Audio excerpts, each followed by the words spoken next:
Programa Lígia Marques, a arte de fazer o belo. Apoio cultural, Freitas Imóveis, Uruguaiana.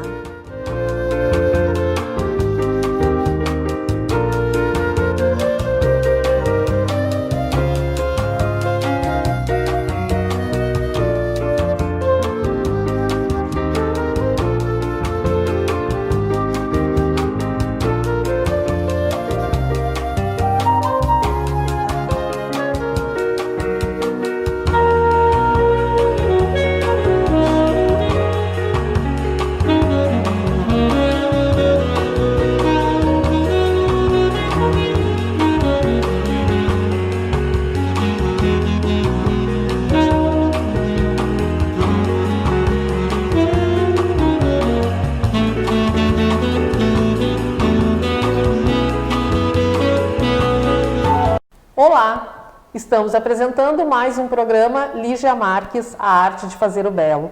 Este programa é exibido na TV Santa Maria, canal 19 da NET, e você pode assistir todos os sábados às 20 horas, temos um programa inédito. Hoje, esse programa também é uma realização do Ateliê de Arte e Arquitetura Lígia Marques, localizado no Recanto Maestro. Hoje nós estamos com a presença de um artista visual, Luciano Santos. Vamos conversar, ter um papo super bacana com ele. Bem-vindo ao programa, Luciano. Um prazer. Eu estava tão ansiosa em te apresentar que eu já estava até atropelando. Luciano, conta para nós, assim, tu tem um trabalho muito bacana, né? Eu tive o prazer de te conhecer pessoalmente naquele trabalho que nós fizemos do painel para Santa Maria, 162 anos. E conhecer a tua arte, o teu trabalho, a tua expressão. Então, antes de nós entrarmos especificamente nos temas que tu expressa na tua arte, gostaria que tu me falasse como é que a arte entrou na tua vida, né? Tu entrou na arte, a arte entrou na tua vida, as tuas relações na infância, na adolescência, até escolher esse caminho artístico, como artista visual. Tu trabalha só como artista visual? Apenas como artista visual. Eu me considero um artista visual de fato. Então, apesar de toda a formação e bagagem, a minha profissão é ser artista, 24 horas por dia. Vivo disso. Ok. Tá? Como a arte entrou na minha vida, o que eu posso te dizer, Lígia? Eu acho assim, que ela não entrou, ela sempre foi minha vida. Porque eu lembro das minhas brincadeiras da infância, uma memória que eu tenho muito assim dessa coisa do denominar artista, é uma brincadeira de infância na casa da minha bisavó, todos os netos brincando naquela correria. Eu particularmente não lembro bem o que eu estava montando, mas era alguma coisa manual sempre, e a minha bisavó disse, esse vai ser artista. E isso é uma das coisas que eu tenho muito forte de memória de criança. E aí tu me pergunta assim, essa coisa da arte, ela sempre esteve presente junto com a religião, com a religiosidade. Sim. Eu sempre trouxe esses questionamentos comigo. Então, eu me descubro artista desde sempre, né? E é na adolescência, naquele momento de vida que a gente tem que cursar uma faculdade, escolher uma profissão e tal, que eu opto por fazer realmente da arte o meu meio de vida, o meu meio de expressão, o meu quase que sacerdócio de vida. Tá? Então é ali. Quando eu gosto de pensar que eu me torno realmente artista no momento que eu junto todos os meus questionamentos religiosos com o meu modo de vida e com a minha maneira de me expressar enquanto artista. Nesse momento, juventude ali. Sim. E aí, com que idade, ou quando é que tu decide fazer, tu fez artes visuais, ou qual é o curso que tu fez na UFSM como formação? Como formação, eu fiz desenho e plástica. Desenho e plástica. Que agora são as artes visuais, né, que vai transformando o currículo, com ênfase em desenho, no ateliê da professora Suzana Gruber. Depois eu tenho uma pós-graduação em História da Moda e Vestuário, porque o figurino e o vestuário é uma coisa muito importante na minha trajetória. E o mestrado em Artes Visuais, pelo UFSM, na primeira turma, em parceria com a URGS, com ênfase em poéticas visuais, eu sou então mestre em artes visuais. Eu vi no teu currículo, esse mestrado, tu deu, qual foi o tema da tua dissertação? Eu trabalhei a partir da minha poética, tá? O entendimento da minha poética e da minha poética enquanto um produto de mestiçagem em arte contemporânea. Né? Que a mestiçagem ela tem caminhos diferentes do hibridismo e das questões que a gente entende geralmente quando fala mestiçagem, tu imagina coisas mestiças. Né? Em arte contemporânea, a mestiçagem nos leva para um outro caminho. Então explica, conta para nós. Não, é porque a gente vai ter assim... Dá exemplos, assim. Não, quando tu fala em mestiço, tu pensa em coisas que se mesclam, né? Sim. Tu fala em coisas que se mesclam. E o pensamento de mestiço em arte contemporânea é justamente o não mesclar. Tu tem tu tem outro, e eles flertam e ficam entre. Este entre, Legal. que é a mestiçagem. Então, entre o profano... este entre que é a mestiçagem. Então, entre o sagrado e entre o profano.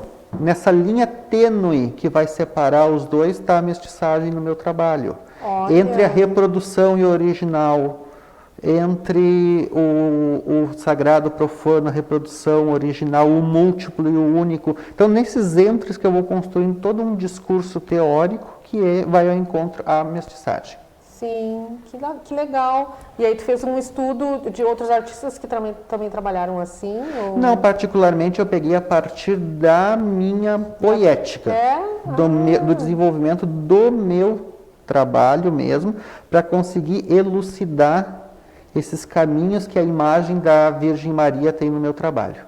Entendi. Porque até o mestrado, o trabalho ele era essencialmente a imagem da Virgem Maria. Então, como que essa imagem errática, né, e essa imagem que vem da reprodutibilidade técnica, foi caminhando para chegar nesses meus entres do trabalho. Que aí tu sai, aí tu faz esse miscigenação, assim, tu sai da Virgem Maria e vai também e traz outros elementos? Sim, outros elementos. Porque quando eu te disse que as questões religiosas, né, no meu trabalho, o trabalho ele se assume forte, potente, quando eu me questiono para valer.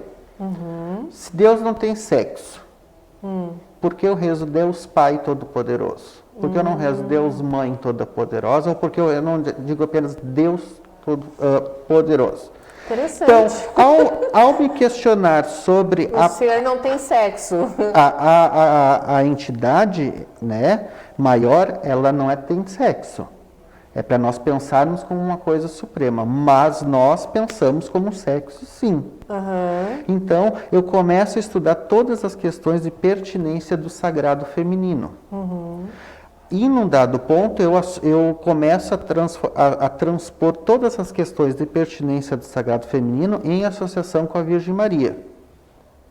Tá? Então, eu assumo essa Virgem Maria. Essa Virgem Maria, ela se assume no meu trabalho como uma Virgem Maria extremamente popular, porque o pensamento que eu tenho, apesar de estar dentro da academia, do pensamento, como é que eu vou te dizer, dogmático, religioso, e da academia mesmo, do saber acadêmico, eu monto esta Virgem Maria como se ela fosse realmente popular.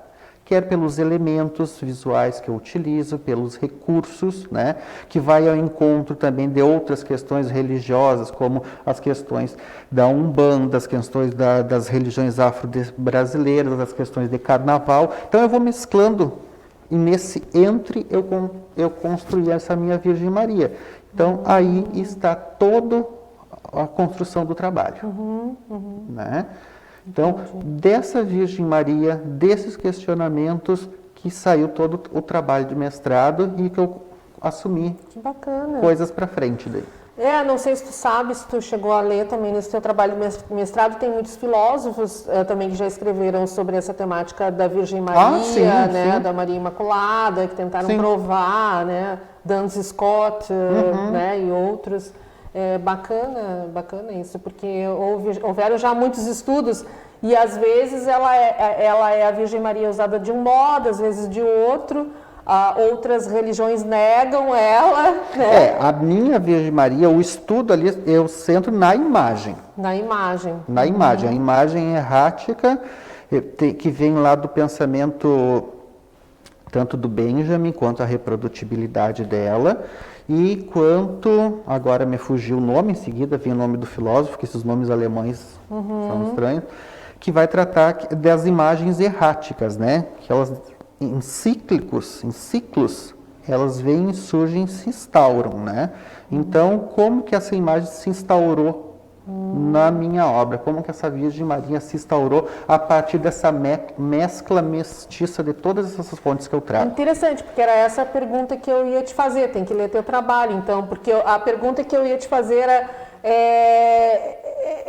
da onde é que saiu essa relação? Porque ela vem desde a infância ou da adolescência. Sim. Tu falou aqui agora há pouco, sim, né?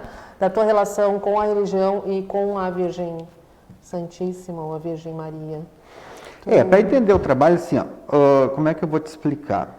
Ou não precisa, ou assim, tu consegue dizer por quê, o que tinha na tua infância que ela tinha a presença dela? Que tinha a presença dela? Bom, assim, quando eu comecei a mestrado, isso é uma coisa que me marcou muito também.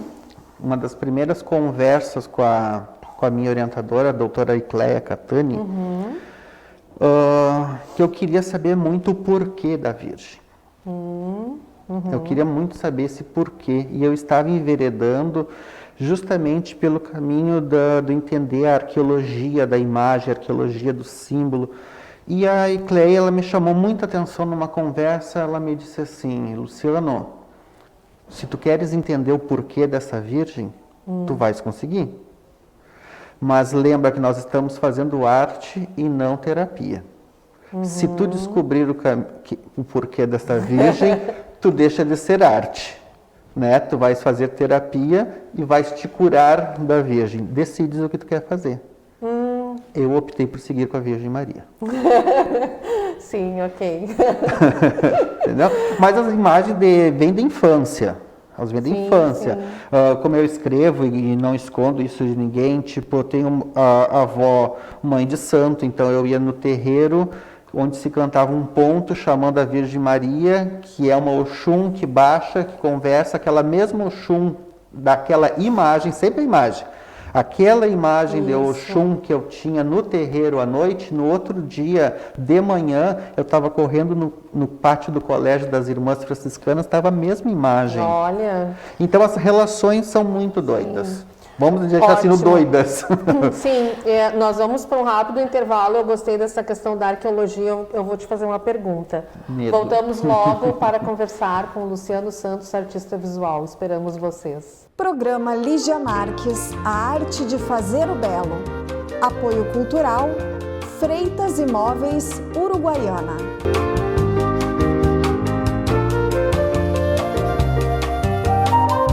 Além dos projetos de arquitetura corporativa e arquitetura residencial, tem os projetos também de arquitetura comercial e os projetos de arquitetura de condomínio, por exemplo, né? Um espaço mais coletivo, salões de festa.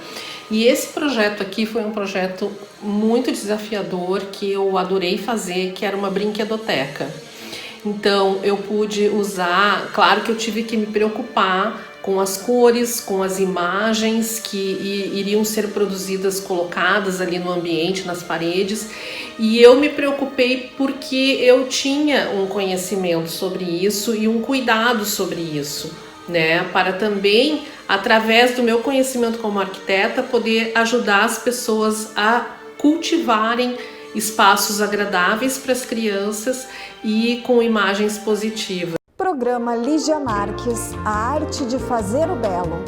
Apoio cultural, Freitas Imóveis, Uruguaiana.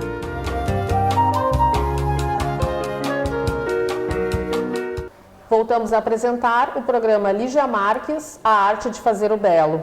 Continuamos conversando com o artista visual Luciano Santos. Luciano, para encerrar aquele assunto sobre a arqueologia da imagem, que eu fiquei curiosa, porque o que me chamou a atenção é sempre o mesmo desenho da Virgem que nós conhecemos, né? Desde quando vem esse desenho, que nem a imagem do desenho de Cristo, mas quem propôs isso, quem desenhou isso? Então, na verdade, o teu trabalho foi focando nisso que tu queria também descobrir, na verdade fez parte da tua pesquisa também. Ela faz parte da pesquisa, mas não a era o foco. pesquisa em si é a minha Virgem Maria, Sim. o porquê dessa minha Virgem Maria. Porque, por exemplo, vamos pegar a imagem da Virgem Maria. A imagem da Virgem Maria, ela não é cristã.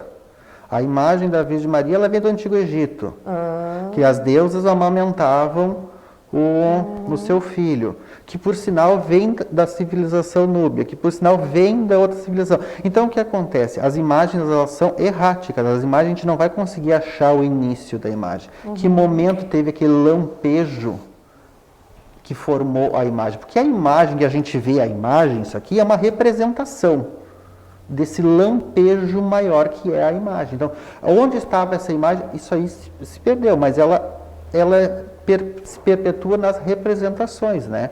Então eu fui estudar a minha representação dessa Virgem Maria, a partir da minha tecnologia de hoje, entendeu? Com a reprodutibilidade técnica, com a facilidade do xerox, da cópia reprográfica, que é uma coisa que eu assumo sobremaneira na produção, né? Toda a minha produção, ela foi se pautando aos poucos e reassumindo e assumindo e assumindo, e hoje a minha produção é 90% a partir da cópia reprográfica. Né? Que é essa cópia xerox, como a gente diz. Sim. Né? Então é isso. Essa Virgem Maria é estudada de como eu construí essa imagem, como eu pensei ela e como eu lanço ela para o mundo. Sim, eu vi que tu vai criando temas, por exemplo, também para vender a tua arte, né? Tu entra no tema também, às vezes, de um mercado, do Dia das Mães, do Dia dos Namorados, tu cria também elementos, né? Sim, porque, querendo ou não, enquanto... Com a colagem, né? Vamos explicar para o público que tu trabalha com a colagem. Sempre. A colagem é meu meio, minha técnica expressiva é a colagem. Tá? Mas assim, enquanto, como eu te disse lá do início, né? Enquanto artista, 24 horas por dia, entendeu? As pessoas ainda têm um conceito de que o artista é um ser iluminado que recebe inspiração divina. Não, né? Um artista batalha muito para conseguir um resultado no seu trabalho. Eu lembro de um grande professor meu que dizia que o resultado do trabalho é 90% suor e o resto é essa coisa que dizem de inspiração, tá? E como toda e qualquer pessoa, eu tenho que pagar as minhas contas. Sim. E eu não tenho outra profissão. Eu não faço arte por hobby. Né? Eu sou artista. Eu me formei como artista na vida, na academia, e como artista, então, eu fico me reinventando em pequenos momentos, ou grandes momentos, pequenas situações, grandes situações dentro das efemérides, dentro do meu contexto, para criar essas situações de venda mais facilitadas. Claro. Porque também, né, Lígia, as pessoas terem acesso à tua arte. Exato, eu também faço isso. Né, porque assim, uma coisa é tu ter um trabalho, um painel enorme que vale milhares de reais, tu não vai vender isso uma vez por mês. Não né? vai. Tomara, leva anos às vezes. Na situação que a gente está, se a gente conseguir vender um trabalho gigante, grande, nesse ano, vai ser uma coisa fantástica. E então, mesmo aqueles artistas que faziam obras gigantes, eles levavam anos para fazer a obra primeiro. E aí a estrutura é toda outra por trás para que ele consiga se manter, né? Então, o que acontece? Fico criando soluções práticas, vamos pensar assim, soluções práticas de venda de obras, tá? Com essa venda de obras, eu consigo com que eu tenho, que as pessoas tenham mais contato com a minha obra, né? E manter a própria obra, o próprio trabalho, né? Porque por mais que às vezes seja um xerox, uma coisa que é barato, mas, por exemplo, assim, ó, uma cópia, vou te dar um exemplo de xerox que é 8, 10 centavos, uma cópia, no último trabalho que eu fiz foram 350 cópias. Então aí tu começa a somar, né? Que às vezes as pessoas também não entendem a valoração do trabalho artístico, verdade. principalmente quando pega um trabalho como o meu, que entre aspas os materiais são muito baratos. Ah, é xerox, ah, é botão, ah, é fita, entendeu? Para fazer uma exposição que eu montei da Travessias, que eu mandei fotos e tal, teve um trabalho que só para aquele trabalho foram 800 metros de fita. Então, 800 metros de fita a 30 centavos o metro. Quanto que dá, né? Quanto que dá? E tu tem que pagar água, pagar luz, pagar condomínio. Então, a gente fica se reinventando. Às vezes o tempo passa também, as contas chegam, tu nem terminou. Às vezes aquele trabalho nem vendeu aquele trabalho. Exatamente, Eu né? sei, acontece comigo também. Então, por exemplo, agora, já que tu está falando nisso, para o Dia dos Namorados, né? Dentro desse processo de pandemia que a gente está vivendo, todo mundo isolado dentro de casa, isolado na frente da tela do computador, da tela do celular.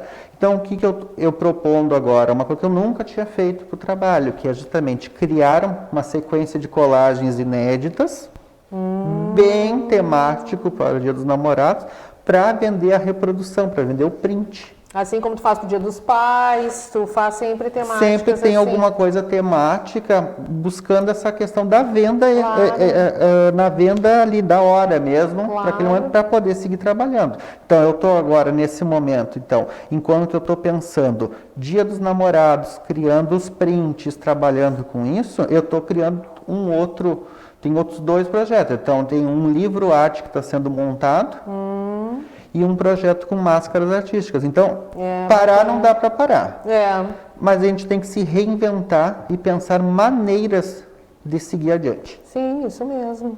E em relação assim às tuas exposições, premiações, tu queres falar alguma coisa que tu já tenha feito na tua carreira? Porque eu vi que teu currículo é bastante extenso. Tu já fez, tu tinha um projeto para fazer uma exposição no MASME agora, mas esse ano, mas só que ficou em stand-by por causa da pandemia, né? Mas tu já fez outras exposições também que pode... Sim, são quase 20 anos trabalhando. Eu me imponho expor todo ano. Ótimo. Porque tem artistas renomados que a gente sabe que expõem a cada 10, 12 anos, 5, 3 anos. Eu me imponho expor todo ano. Ótimo. Porque é uma maneira de eu me impor à produção também. Eu me impor a estar sempre produzindo. Então, por exemplo, abri um edital lá no MASME, vou participar. Porque isso vai me impor a ter uma data, vai me impor a eu pensar no momento. Produzir mais produzir mais para aquele momento que seja.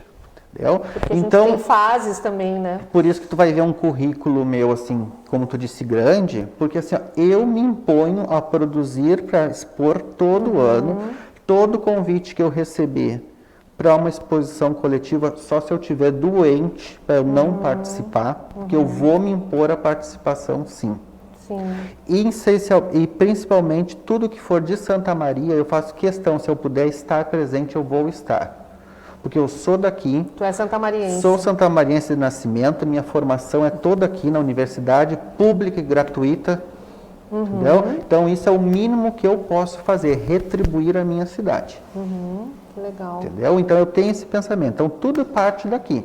Tipo, o primeiro semestre já acabou. Tinha duas coletivas para participar, fora do estado, uma individual em Porto Alegre, tudo. Mas são tudo trabalhos que, primeiramente, passaram por Santa Maria. Sim, entendi. E tu faz curadoria também? Comecei a fazer isso. Ai, que bacana. Foi uma coisa assim, ó, que eu nunca tinha pensado em trabalhar enquanto curadoria, né? E aí, a convite da Elzi Mesomo, ano passado, eu fiz uma primeira curadoria, gostei da ideia, porque é um pensamento que te leva a pensar a obra por outro lado, por outro viés, por outro momento, e é uma experiência bastante interessante, muito gratificante e muito construtiva enquanto artista. Né? E haviam curadorias já pensadas para esse ano, mas enfim, né? Vamos de máscara ver o que vai dar até o final do ano. Eu sempre fiz as minhas exposições sozinhas, né? Mas o ano passado eu tive essa experiência com a Suzane Cockham como minha curadora e foi bem bacana também. Eu gostei, é legal esse outro olhar, né, Sim. de um outro artista construindo e te ajudando a expor teu trabalho. A gente cresce bastante. A gente cresce muito. Muito. É E uma vou troca, te dizer né? que eu cresço muito em estar nessa troca com o outro. Por mais que Isso. seja o trabalho do outro, eu acho que quem mais cresce sou eu. Que bacana. A gente tem que fazer, eu concordo com as palavras do Luciano, a gente está sempre nessa lida, assim, pensando, né, em como também, quando dá um desconto de uma obra, a gente não perder tudo, porque tem o material que a gente investiu ali, além de toda a arte, né, a obra também não é só o valor do material, mas é o valor de toda a arte.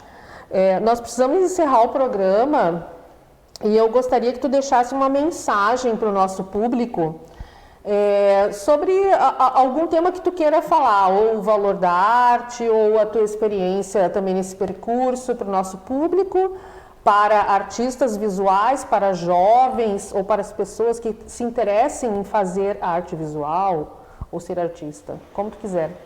O que eu vou te dizer, Lígia? Primeiro, eu posso deixar um convite? Claro, tu Eu tô trouxe com uma máscara aqui. Eu estou com uma chamada pública, que são essas invenções, Ótimo, essas invenções da quarentena. Procura lá no Instagram, Vai de Arte, tá? Uma chamada pública para montagens de máscara, pensando a máscara enquanto suporte de arte. Legal. Tá? Enquanto incentivar as pessoas ao uso da máscara, mas incentivar também para que outros artistas não parem de produzir neste momento. Tá? A máscara enquanto suporte. O que eu vou te dizer? Se vale a pena, se não vale a pena ser artista, só sendo. Para entender o que a gente... O porquê desse sacerdócio, porque é praticamente um sacerdócio, é um modo de vida. Sim. Né? É um modo de vida difícil, é um modo de vida diferente, mas é um modo de vida, eu falo do meu local de estar na arte, que é gratificante. Sim. Entendeu? Não é fácil, mas também não é difícil. Mas é importante compreender o que é arte, tu não concorda? Sim, tu tem que ter compreensão, principalmente do teu fazer dentro desse grande universo que é o universo da arte. Entendeu? Ter consciência das tuas limitações, do teu poder de alcance, da tua criação, da tua criatividade, dos meios que tu te propõe a ser artista e fazer arte. Tendo consciência disso, é muito tranquilo. Sim, ser responsável por aquilo que tu está passando para Também. o outro como informação. Também, porque a arte também é informação. Né? Muito bom. Muito obrigado, um prazer te receber aqui. Prazer todo meu, Lígia. Muito obrigado pela tua vinda ao programa. Vamos conversar mais vezes. Estamos encerrando então mais um programa Lígia Marques, a arte de fazer o belo. Este programa é exibido na TV Santa Maria, canal 19 da NET. Todos os sábados às 20 horas temos um programa inédito. Você também pode assistir no site santamaria.tv.br e nas nossas redes sociais do Facebook e do YouTube. Agradeço aos apoiadores culturais deste programa e a gente se vê nos próximos programas. E eu espero você. Programa Lígia Marques, a arte de fazer o belo. Apoio cultural, Freitas Imóveis, Uruguaiana.